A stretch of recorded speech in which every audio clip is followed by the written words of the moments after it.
Kain tayo guys. Mayroon tayong 3 pirasong patatas dito. So hiwa-hiwain lang natin, then pakuluan natin.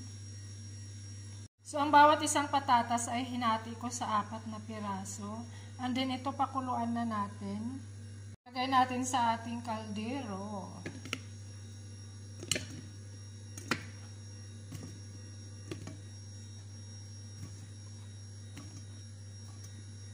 Lagyan lang natin ng tubig.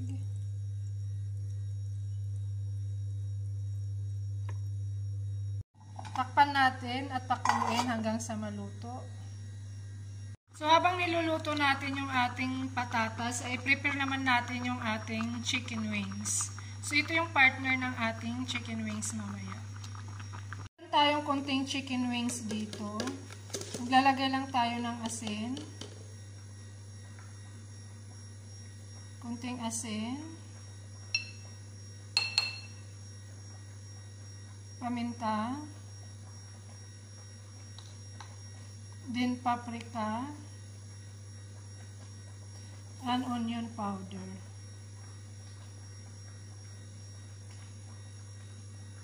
And then haluin lang natin.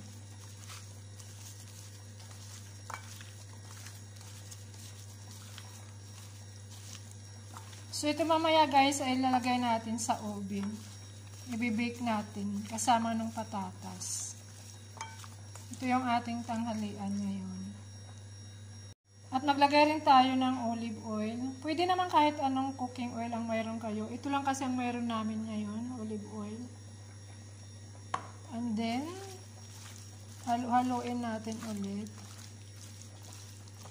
So yan guys, lalagay na lang natin sa Pyrex para i-bake natin. Lulutuin natin sa oven.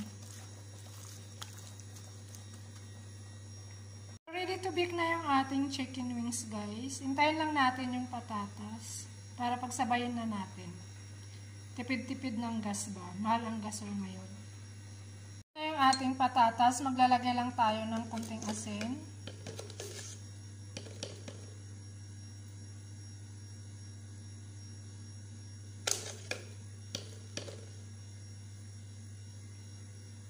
Paprika ulit.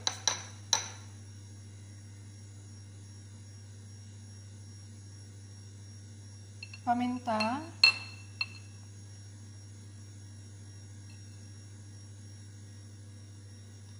And then maglalagay tayo ng lemon.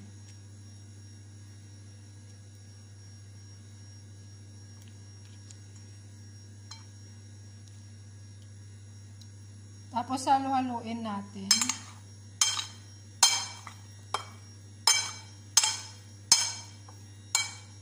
Ngayon naman ilalagay na natin sa Pyrex yung ating mga patatas.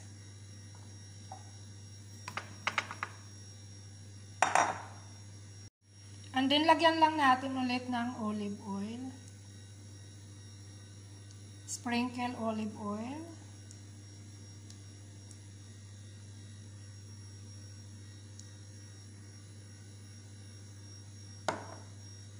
So ayan guys, nilagay na natin sa oven yung ating patatas at manok. Guys, luto na yung ating baked potato at chicken wings. So ang sarap nito guys, kain na tayo. Ito na yung ating potato, ang ating baked na patatas. Ito naman yung ating chicken wings.